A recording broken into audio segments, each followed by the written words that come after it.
Okay, so today we're going to dive into a topic that I think a lot of our listeners are going to be very interested in. Yeah. And that is how to find affordable anti-aging skincare. Hmm. And we're going to be going through some advice from board-certified dermatologists that we found on YouTube. Right. We've got Dr. Sam Ellis and Dr. Marin Locke. Yeah, those are great sources. And then also we've got some advice that we found from Penn Smith, who is a skincare influencer, and she collaborated with Glam Girl Gabi. Oh, yeah, I'd seen that. So we're going to kind of go through all of this and extract the most actionable, budget-friendly skincare advice from these sources. Sounds good. And, as always, our mission here is to cut through the noise. There's so much information out there about skincare. Right. And it can feel overwhelming. Definitely. So we want to give you, our listeners, just the most effective and also most affordable. Yeah, the best bang for your buck. Yeah, the best bang for your buck. That's a good way to put it. When it comes to anti-aging, what's really interesting is the number one thing that all of these sources agree on is that the most important thing that you can do is wear sunscreen. Yeah, Dr. Ellis is so emphatic about this. He's like, this is the number one most important anti-aging product. Right. And it doesn't even matter how much it costs. Yeah, it's that important. So the first thing we're going to do is look at some affordable sunscreens that he recommends. Okay, so the first one he mentions is the Eucerin Daily Hydration Cream SPF 30. Okay. And this one is really good for your body. He says it can even be used on your face. Oh, no. Especially if you have dry skin. Yeah. And he mentions it comes in a huge bottle, so you get a lot of product for your money. That's important because you really want to apply it liberally. Exactly. Okay, so what else? Another Eucerin product that he likes is their Age Defense SPF 50. Okay. This one's a chemical sunscreen, which he says has a really nice nourishing feel to it. Okay. So it's kind of like a moisturizer and sunscreen in one. Nice, two birds, one stone. Yeah. And it's also important to remember that when we're talking about anti-aging, it's not just about your face. Right. We need to protect our neck, our chest, our hands, basically any skin that's exposed to the sun regularly. Yes, absolutely. You want to be wearing sunscreen on all of those areas. Yeah, that's a good point. I always forget about my hands. Yeah, me too. Okay, so what else did Dr. Ellis recommend for sunscreen? Well, this is really interesting. He's a big fan of Korean and Japanese sunscreens. Oh, yeah. I heard those were really good. Yeah, he says they're often very affordable and they have really nice textures, like they're very cosmetically elegant. Okay, I like that, cosmetically elegant. Yeah, so one that he mentions specifically is the Beauty of Joseon Relief Sunrise and Probiotics SPF 50. That's a mouthful. It is a mouthful, but it's supposed to be amazing. Okay. It uses chemical filters, which he says can be harder to find in Western sunscreens. And it has this really nice lightweight texture. Okay, that sounds good. Another one that he likes is the Purito Daily Go-To Sunscreen. This one's a little bit thicker and more moisturizing. Okay. So it's a good choice if you have dry skin. Okay, so we've got Eucerin. We've got Korean and Japanese options. Right. What about Penn Smith? Does she agree with the importance of sunscreen? Absolutely. She's a huge proponent of sunscreen. Okay. She says that SPF is non-negotiable, and she even cites this statistic that 80% of premature aging is caused by sun exposure. Wow, 80%. That's huge. I know. It's really eye-opening. Yeah, so basically, if you're not wearing sunscreen, you're basically aging yourself. Pretty much. Okay, so Penn Smith, what are some of her affordable sunscreen picks? Well, she likes the Biore UV Aqua Rich and the Skin Aqua sunscreens. Okay, I've heard of those. Yeah, they're both really popular, and they're known for being very lightweight. Yeah. And she says they have this great texture that's almost like a makeup primer. Oh, that's nice. So they're perfect for wearing under makeup. Okay, so we've got sunscreen covered. That's the absolute most important thing. Right. What's the next step? So once you've got your sun protection down, the next thing you want to think about is incorporating a topical retinoid into your routine. A retinoid, okay. Yeah. Dr. Ellis explains that retinoids are basically vitamin A derivatives, and they work by stimulating collagen production and also inhibiting collagen breakdown. Okay, so they're basically helping your skin to stay firm and youthful. Exactly. Okay, so what are some different types of retinoids? Because I know there are like a lot of different names for these things. Right. There's a lot of jargon. Yeah. So basically, there are over-the-counter retinoids, which are milder, and then there are prescription retinoids, which are stronger. Okay. So some examples of over-the-counter retinoids are retinol, retinaldehyde, and avoline. Okay. And then the most common prescription retinoid is tretinoin. Okay. And actually, Dr. Ellis calls prescription tretinoin his holy grail. Oh, wow. He says it's the most effective retinoid out there. Okay. And he says that it can actually be pretty affordable because sometimes insurance will cover it. And even if you have to pay out of pocket, the generic version's usually only around $50. That's not bad at all. No, especially considering how powerful it is. Right. So if you can get a prescription for tretinoin, he highly recommends that. Okay. But if you can't, or you're not ready for something that strong, what are some good over-the-counter options? So for over-the-counter retinol, Dr. Ellis recommends the Surav Resurfacing Serum. Okay. This one has 0.3% encapsulated retinol, which means that the retinol is released slowly to minimize irritation. Okay. That's good. And it's in a lightweight serum texture, so it's easy to apply. I like that.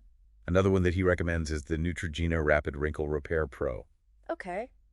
He says that this one's a bit pricier, but you get almost twice as much product as the Surav, so it actually ends up being more economical in the long run. Yeah, if you're using it every day, that makes sense. Exactly. Hmm. And he also mentions that Neutrogena has done a lot of research on retinoids, so their formulations are really good. Okay, so Cereva Neutrogena? Yep. And if you want something a little bit stronger than traditional retinol but still over the counter, he recommends retinaldehyde. Okay. And his favorite retinaldehyde product is the Naturium Retinaldehyde Serum. Okay, I've heard of that brand. Yeah, it's really popular. It comes in two strengths, 0.05% and 0.1%. Okay, so you can choose the strength that's right for your skin. Exactly. And he says it has a really nice, creamy, moisturizing texture. Which is good because I know retinoids can sometimes be drying. Yeah, exactly. Okay, so we've got retinol, we've got retinaldehyde. What about adapalene? You mentioned that one earlier. Yeah, so for the most potent over-the-counter retinoid, Dr. Ellis recommends Differin 0.1% adapalene gel. Different. Okay. Yeah, it's actually marketed as an omni treatment, but it's also really effective for anti-aging.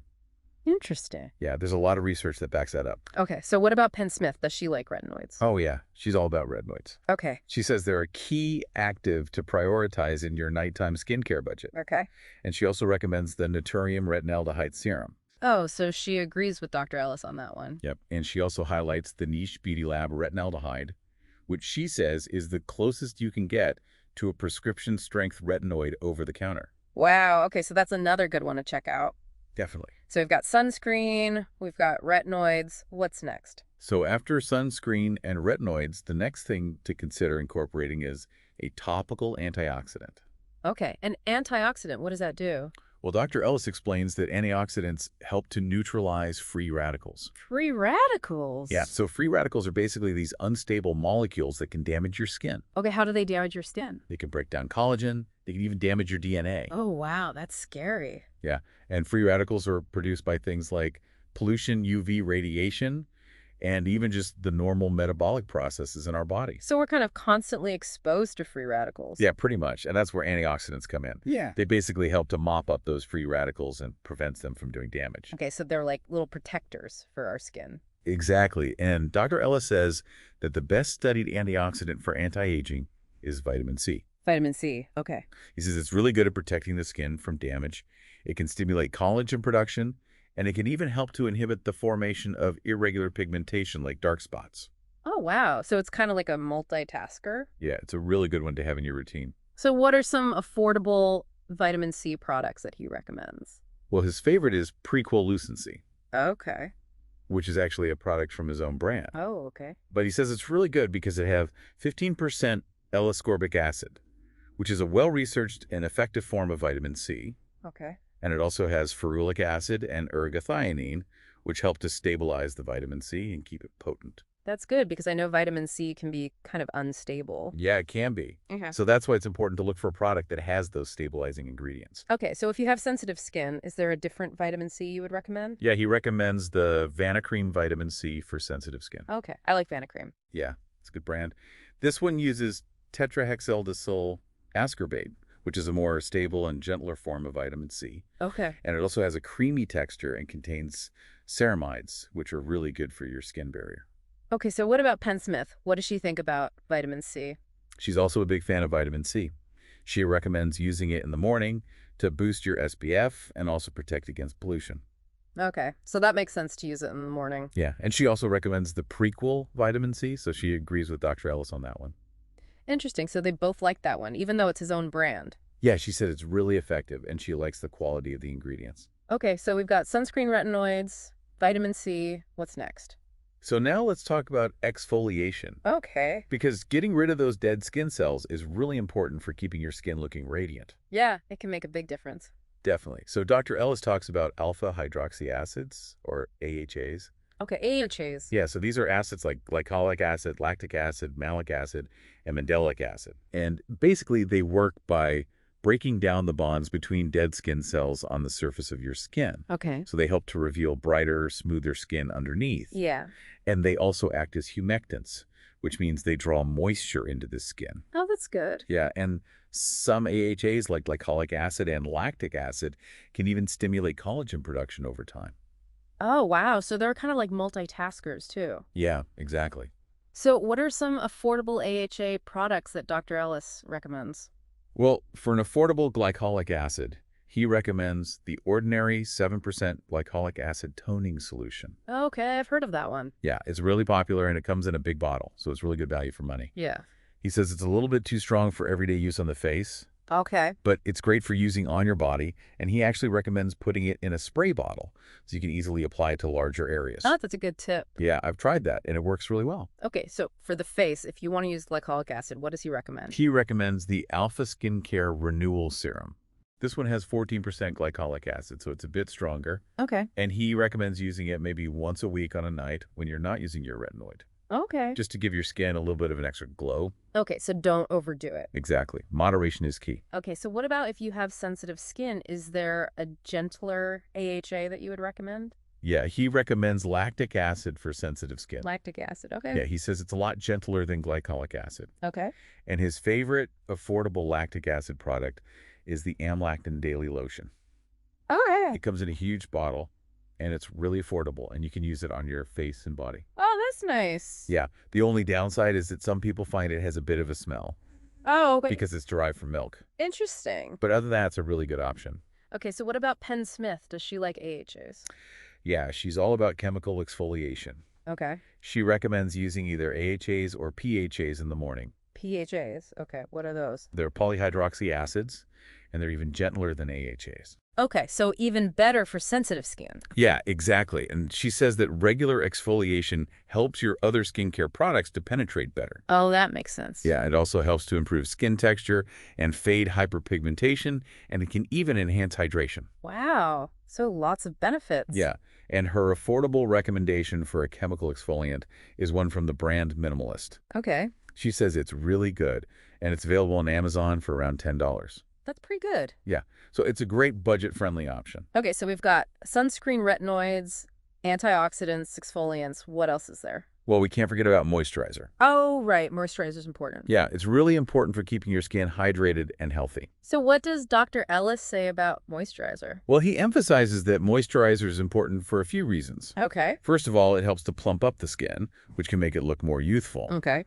And secondly, it helps your skin to tolerate those active ingredients that we were talking about earlier, like retinoids and acids. Oh, that's good. Yeah, so if you're using those active ingredients, you definitely want to be moisturizing regularly. Okay.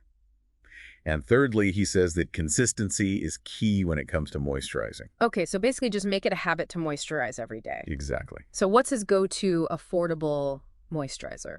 He likes the Prequel Barrier Therapy Cream. Okay. He says it comes in a huge bottle, and it has 1% colloidal oatmeal, which is really soothing for the skin. Okay. So it can be used on the face and body, and it really helps to strengthen the skin barrier. Okay, so it's kind of like a multitasker too. Yeah, exactly. What about if you want something specifically for the face? He also recommends the Naturium Multipeptide Moisturizer. Okay. This is a medium-weight moisturizer that's good for day and night, and it contains peptides. Okay, I've heard peptides are good for anti-aging. Yeah, they are. So this is a good way to incorporate those into your routine without spending a lot of money. Okay, so what about Penn Smith? What are her thoughts on moisturizing? Well, she's also a big believer in moisturizing. And she emphasizes the importance of being gentle with your skin barrier. Okay. So she recommends using gentle hydrating cleansers in the morning. And she even says that sometimes you can skip washing your face altogether in the morning. Oh, really? Yeah, she says you can just rinse with water. Huh. Interesting. Yeah. So for a hydrating cream cleanser, she recommends the Niche Beauty Lab urea-based face cleanser, which is really good for dry skin. Okay. And she also likes the Honest Beauty Magic Gel to Milk Cleanser, which is a really gentle and effective option. Okay, and what about moisturizer? For a richer moisturizer for dry skin, she recommends the Tortilla Ceramic Cream. Okay. She says it feels really luxurious.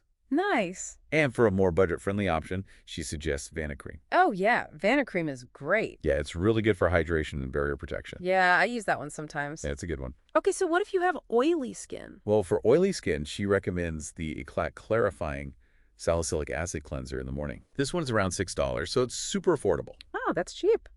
Yeah. And she says it's really good for addressing congestion and dullness. Okay. And for a moisturizer for oily skin, she recommends the Botanity Maquille Water Gel Cream. Okay. This is a lightweight gel cream that helps to absorb excess oil, and she says it's even good for men. Oh, that's good to know. Yeah. And one really practical tip that she gives is to use the same moisturizer for both morning and night. Oh, yeah. That's a good way to save money. Yeah, instead of having two separate moisturizers. Yeah, that makes sense. Just find one that you like and use it twice a day. I like that tip. Me too. Okay, so we've talked about all these different product categories, and we've got a ton of recommendations. Mm-hmm. But there's one more thing that I want to talk about that Dr. Locke really emphasized, Okay, what's that? and that is petroleum jelly. Petroleum gel? Oh, like Vaseline. Yeah, exactly. Okay. He calls it the cheapest, most versatile skincare product that everyone should have. Wow, okay. And he's got all these different uses for it. Okay, I'm intrigued. Tell me more. Okay, so first of all, he says you can use it as lip balm. Really, instead of like chapstick? Yeah, he says a lot of lip balms actually contain ingredients that can be irritating or drying, Okay. and they can actually make your lips more dependent on them. Oh, so you have to keep using them. Yeah, exactly. And he says that petroleum jelly is a much better option because it's just a simple, pure occlusive. Okay. But he does say that you need to make sure that you're buying 100% petroleum jelly Yeah. because some products that are marketed as petroleum jelly actually Yeah. contain other ingredients. Oh, okay, so check the label carefully. Yes, definitely. Okay, so besides lip balm, what else can you use petroleum jelly for? Well, he also recommends using it as an eye cream. As an eye cream, really? Yeah, he says it's not going to do the same things as a retinoid, Okay. but it's really good at sealing in moisture. Okay. And it can help to improve the appearance of fine lines and wrinkles. Okay. He recommends applying a thin layer at night, and you can even put it over a hydrating serum or cream. But he does say to be careful about using it over strong actives like retinoids or acids. Okay. And he also says that you can use it to protect the delicate skin around your eyes when you're applying other facial products. Oh, that's a good tip. Yeah. Okay, so we've got lip balm, we've got eye cream. What else? He also recommends using it as a makeup remover. Oh, wow. Yeah, he says it's really gentle and effective even for stubborn eye makeup. Okay. And it can be a good alternative to oil-based cleansers if you have sensitive skin. Yeah, those can be kind of harsh. Yeah, and he also recommends using it for skin barrier repair. Okay. So he talks about this technique called slugging. Slugging, I've heard of that. Yeah, so basically you apply a thin layer of petroleum jelly over your other nighttime skincare products. Okay. And it helps to lock in moisture and prevent water loss. Okay. And he says it's really effective for dry, irritated, or inflamed skin. So basically you're just creating a seal over your skin. Yeah, exactly. And he even recommends trying this before you invest in an expensive overnight cream. Well, that's a good idea. Yeah. Okay, so lip balm, eye cream, makeup remover, skin barrier repair. What else? This one's surprising. He even recommends using petroleum jelly for minor scrapes, burns, and cuts. What, really? Yeah, he says it can be just as effective as triple antibiotic ointment, Wow. but it's less likely to cause allergic reactions. Oh, that makes sense. Yeah, so basically it creates a barrier over the wound and helps to prevent infection. That's pretty amazing. I know, it's a really versatile product. It is. And he mentions that dermatologists actually recommend it for all sorts of things, like post-surgical wound care. Wow. So it's definitely something to have in your medicine cabinet. Yeah, it sounds like a must-have. And he also mentions a bunch of other uses, like grooming your eyebrows, repairing dry cuticles, softening rough skin on your feet, using it as a massage ointment for sensitive skin, and even using it for baby care. Wow. It really is a multitasker. Yeah, I know. It's pretty incredible how many things you can use it for. It is. So yeah, that's Dr. Locke's big tip. Petroleum jelly is amazing. Okay, I'm going to have to stock up on some Vaseline. Yeah, me too. So as we wrap up this deep dive, it seems like the main takeaway is that you don't have to spend a lot of money to have an effective anti-aging skincare routine. Exactly. We've learned that sunscreen is the most important thing. Hmm. And there are a lot of great affordable options out there. Yeah, and then after sunscreen, you can think about incorporating retinoids, antioxidants and exfoliants. Yeah, and choose the products that are best for your skin type and budget. Exactly. And don't forget about the power of simple ingredients like petroleum jelly. Right. Sometimes the simplest things are the best. Yeah, I know. So for our listeners out there, what aspect of your skincare routine are you going to simplify or upgrade based on what we've talked about today? Yeah, it's definitely something to think about. Definitely, there's always room for improvement. Yeah, and hopefully this deep dive has given you some ideas. Yeah, I hope so. All right, thanks for listening, everyone. See you next time.